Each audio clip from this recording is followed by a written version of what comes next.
देना चाहता हूं। अभी नवंबर में विश्व जागरूकता दिवस चल रहा है जो कि सीओपीडी अवेयरनेस के बारे में है। सीओपीडी एक लंग से संबंधित बीमारी है जिसमें सांस की नलियों में ऑक्सीजन का प्रवाह कम हो जाता है और सांस लेने में दिक्कत होती है। अभी नवंबर पूरा महीना सीओपीडी जागरूकता के रूप में मनाया जाता है। विश्व सीओपीडी जागरूकता दिवस 17 नवंबर को, जो कि कल मनाया गया था, सिप्ला रेस्पिरेटरी की तरफ से एक पूरा हफ्ता सीओपीडी अवेयरनेस के रूप में मनाया जा रहा है। सीओपीडी क्या है? सीओपीडी एक लंग्स की बीमारी है जो कि लंबे टाइम से सांस लेने में दिक्कत होना, खांसी आना, बलगम ज्यादा बनना, ये सारे सिम्टम्स उसमें होते हैं। ये बीमारी क्यों होती है? ये बीमारी मुख्य रूप से जो टोबैको का इस्तेमाल करते हैं लोग, किसी भी रूप में है, जैसे बीड़ी, सिगरेट, हुक्का, इन सब का कंजप्शन से ये बीमारी लंबे टाइम से यूज करने से होती है। इस बीमारी में जो मुख्य लक्षण होते हैं, सांस फूलना, रेगुलर एक्टिविटीज में सांस फूलना और खांसी ज्यादा आना, बलगम आना, पूरे शरीर में कमजोरी आना, वजन कम होना, ये भी हो सकता है। इस बीमारी को पहचान कैसे करते हैं? ये सारे सिम्टम्स के साथ जब हमारे पास पेशेंट आता है तो पल्मोनरी फंक्शन टेस्ट इसमें किया जाता है। वो इसका कंफर्मेटरी टेस्ट होता है, उसमें यह पता चल जाता है। बीमारी को प्रिवेंशन करने के लिए लोग क्या क्या कर सकते हैं? एक तो जिन पेशेंट्स को ऐसी दिक्कत होती है तुरंत अपने डॉक्टर से मिलें, इस बीमारी का पता लगाएं कि हमें ये बीमारी है और नियमित रूप से इसका उपचार लेते रहें। कुछ वैक्सीन्स ईयरली लगती हैं, कुछ 5 साल में इसकी वैक्सीन्स लगती हैं। उनसे ऐसी इलनेस को प्रिवेंट तो नहीं कर सकते हैं, पर सुचारू रूप से उसका जीवन चलता रहता है। सब ये बताइए, सीओपीडी में फेफड़ों में कोई क्या समस्या होती है जिसके कारण ये बीमारी लग जाती है? कैसा क्या होता है? ये जो बीमारी होती है ये ऐसा नहीं है कि एक ही दिन में होती है। लंबे टाइम से जिसको स्मोकिंग का एक्सपोजर होता है, जैसे 10 साल 15 साल, ऐसे पेशेंट्स जो स्मोकिंग करते रहते हैं, बीड़ी का इस्तेमाल करते हैं, हुक्का पीते हैं, उन पेशेंट्स में 30 से लेकर के 40 साल की उम्र के बाद ये लक्षण डेवलप होते हैं। स्पेशली इसमें क्या होता है कि लंग्स की नलियों में कमजोरी आ जाती है जिसकी वजह से सांस लेने में दिक्कत होती है, खांसी बहुत ज्यादा होती है, बलगम निकलता है। सुबह के समय में उनको सिम्टम्स ज्यादा होते हैं। तो डॉक्टर, इसकी दवाई से उपचार रोकथाम है और ये कितने समय तक ये इनकी दवाई चलती है? ज्यादातर मरीजों में जिनको एक बार सीओपीडी की बीमारी हो जाती है, लाइफ लॉन्ग मेडिकेशन उनकी चलती है। ब्रोंकोडायलेटर इसमें मेन स्टे होता है, उनको हम यूज करते हैं, जिससे जो सांस की नलियां होती है उनको ओपन अप किया जाता है। कुछ बलगम कम करने की दवाइयां होती है और साथ में वैक्सीन्स भी इसमें इम्पोर्टेंट है। कुछ ऐसा भी होता है कि कई जो लोग धूमपान वगैरह का सेवन नहीं करते, उनको भी ऐसा कुछ बीमारी हो सकती है? कुछ बहुत अच्छा आपने क्वेश्चन पूछा है। ज्यादातर जो इसका प्रमुख कारण है वो स्मोकिंग है, लेकिन आज के टाइम पे जब पोल्यूशन बहुत हाई चल रहा है, AQI स्पेशली 900 500 ऐसे चल रहा है, प्रदूषण इसका मुख्य कारण, दूसरा मुख्य कारण भी है। जो घर पे हम पहले के टाइम पे चूल्हा यूज करते थे, माताएं बहनें चूल्हा यूज करती थी, चूल्हे का इंडोर एक्सपोजर स्मोक का होता रहता था जो हमें पता भी नहीं चलता था। उसके कारण मुख्य रूप से ये बीमारी पाई जाती है। जो लोग ईंट भट्टे लगाते हैं उससे वायुमंडल में प्रदूषण बढ़ता है, तो उससे ये बीमारी लंबे टाइम से जिस चीज का एक्सपोजर रहता है उससे ये बीमारी होती है। जो लोग फैक्ट्रीज में काम करते हैं, कंबल फैक्ट्रीज में काम करते हैं, जैसे पानीपत की अगर बात करें, यहाँ पे टेक्सटाइल इंडस्ट्रीज का हब है, तो यहाँ पे जो धूल उड़ती है उसका कंटिन्यूसली लेबर क्लास को एक्सपोजर होता रहता है, जिससे ऐसे में 10 साल 20 साल एक्सपोजर हुआ, 40 के बाद ये बीमारी की शुरुआत होनी शुरू होती है। तो उन लोगों को स्पेशली ध्यान रखना चाहिए। या फिर जो लोग इस वातावरण में घूमते हैं उनको N95 एटलीस्ट मास्क लगाना चाहिए। घर से बाहर निकलते टाइम N95 मास्क या N99 मास्क का प्रयोग करना चाहिए। जो ऑक्यूपेशनल एक्सपोजर है, मतलब जो फैक्ट्री में काम करते हैं, उनको जहां पे धूल उड़ती है वहां पे मास्क का प्रयोग हमेशा करना चाहिए। लक्षण क्या होते हैं? लक्षण मुख्य रूप से सांस फूलना होता है, खांसी आती है, बलगम ज्यादा आती है, यही मुख्य लक्षण इसमें रहते हैं। अगर बात करें जो भी आप बता रहे हो बीमारी के बारे में, अगर मान लीजिए बंदा धूमपान भी नहीं करता है और फिर भी इस बीमारी का पता कैसे लगता है कि आम व्यक्ति को कैसे पता लग सकता है बीमारी के बारे में? आम व्यक्ति को नॉर्मल जब चलता है, मान लो 100 मीटर चलने पे सांस फूल रही है उसकी, 200 मीटर चलने पे सांस फूल रही है। कुछ पेशेंट्स ऐसे होते हैं जिनको पता भी नहीं होता है, बाथरूम तक जाने पे सांस फूलती है, सुबह के टाइम पे खांसी ज्यादा आती है, बलगम निकलता है, हरे रंग का पीले रंग का बलगम ज्यादा आता है। तो ऐसे पेशेंट्स को हम सीओपीडी की चेकअप के लिए हमारे पास आना चाहिए। इसमें कोई लक्षण वगैरह होते हैं जैसे वजन कम होना या वजन बढ़ना? मुख्य रूप से जो सीओपीडी के लक्षण होते हैं, सांस फूलना है, खांसी आना है, बलगम ज्यादा आना है, इसके साथ में वजन कम होना भी इससे एसोसिएटेड हो सकता है। इससे बचाव के क्या क्या चीजें जिससे इसे बचा जा सके, ऐसे क्या जब एक बार सीओपीडी की बीमारी हो जाती है तो उसके ट्रीटमेंट में मुख्य रूप से कुछ मेडिसिन होती है, तो निरंतर डॉक्टर से फॉलो अप करना चाहिए। साथ में जो लंग्स एक्सरसाइज होती है, डीप ब्रीदिंग एक्सरसाइज होती है, वो करनी चाहिए। पल्मोनरी रिहेबिलिटेशन उसको हम बोलते हैं, उसके तहत एक प्रोग्राम चलाया जाता है जिसमें डिफरेंट टाइप की एक्सरसाइज बताई जाती है, वो सब इसमें हेल्पफुल रहती है।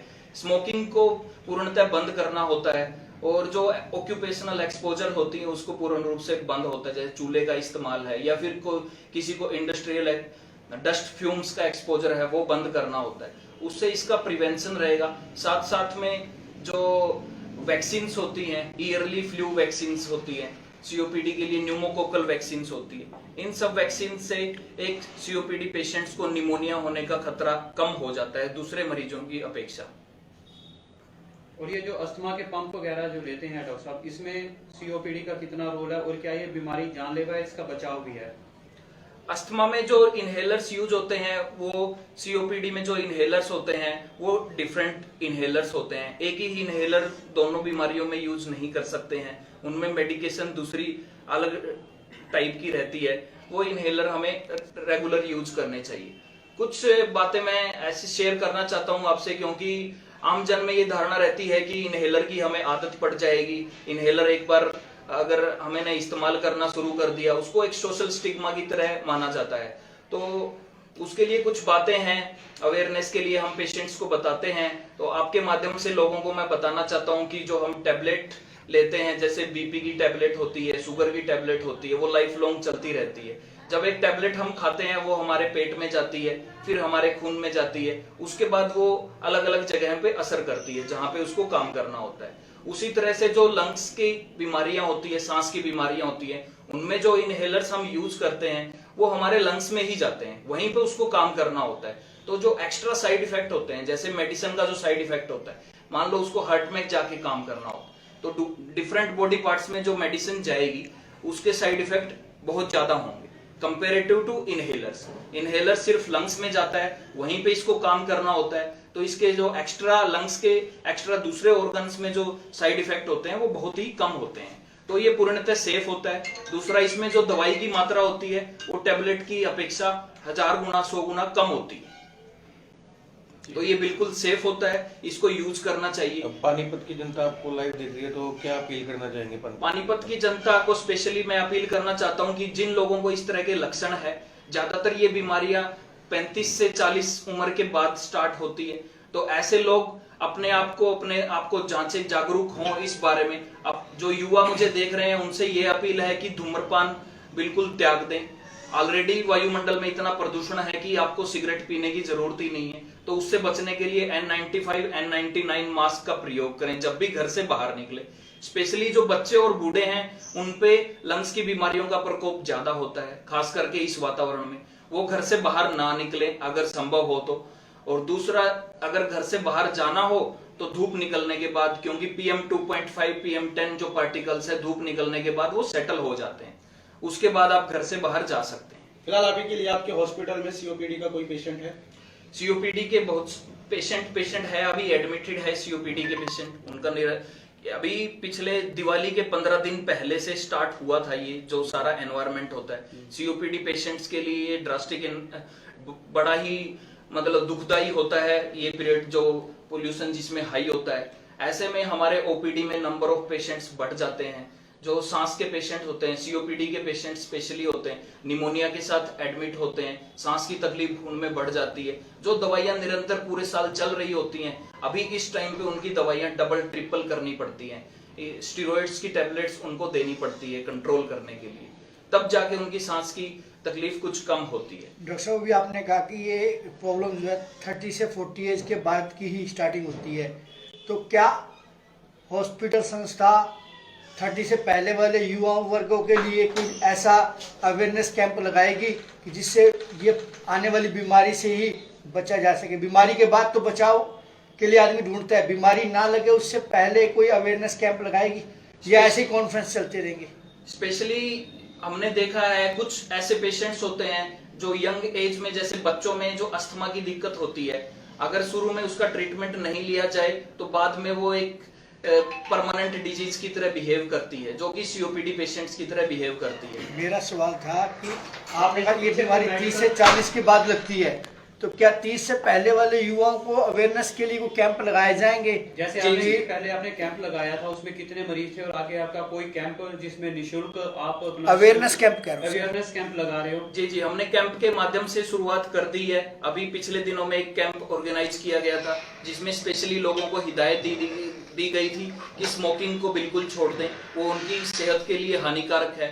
ओपीडी में अगर बात करें तो एक दिन स्पेशली बुधवार को ऐसा रहता है जिसमें हम इसको स्मोकिंग सिजेशन ओपीडी डे मनाते हैं, जिसमें लोगों को जो भी पेशेंट्स आता है या फिर उनके रिलेटिव्स आते हैं उनके लिए स्पेशल एक लेक्चर रखा जाता है कि स्मोकिंग हमारे लिए कितना डेंजरस है, चाहे हम किसी भी फॉर्म में करें। हुक्का स्मोकिंग है, जैसे गांव में आजकल यूथ में क्रेज है इस चीज का, तो उसको टोटली बैन करना चाहिए, उसको कम करना चाहिए कि हुक्का का इस्तेमाल, उसमें तो बल्कि अनफिल्टर्ड स्मोक आता है, वो काफी हानिकारक होता है हमारे। डॉक्टर साहब, मेरा आखिरी सवाल ये है कि जिस प्रकार से आम जनता सबसे पहले अगर खर्चे की बात करती है, अगर कोई भी बीमारी हो जाती है सबसे पहले खर्चा सोचता है कि खर्चा ज्यादा होएगा, सिविल में कराऊं प्राइवेट में कराऊं।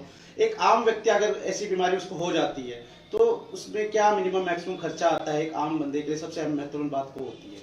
इसको मैं दूसरे तरीके से देखता हूं, अगर हमें कोई बीमारी, स्पेशली अगर लंग्स बीमारियों की बात करें, जैसे अस्थमा है, सीओपीडी है, इंटरस्टिशियल लंग डिजीज है या फिर निमोनिया है, जैसे कोविड में भी हमने देखा कि निमोनिया के बहुत सारे पेशेंट्स आ रहे थे, तो लोगों को मैं यही कहना चाहता हूं कि पहले तो अपने स्वास्थ्य को एक इम्पोर्टेंस दे के रखें।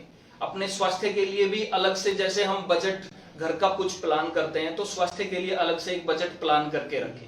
यही सबसे बड़ी दिक्कत है कि हम लोग सोचते हैं कि स्वास्थ्य पे जो एक्सपेंडिचर होते हैं वो फालतू के होते हैं, वो फालतू के नहीं होते हैं, वो सबसे पहले होने चाहिए आपके लिए। फिर भी कितना खर्चा आ जाता है? अगर सोचे कि फर्स्ट स्टेज है तो खर्चा इतना आ जाता है, अगर एक आम व्यक्ति की बजट की बात करें तो? दवाइयाँ कितनी महंगी है? जैसे कि कोई दवाइयाँ इसमें जो चलने वाली है ज्यादा महंगी होती है या नॉर्मल?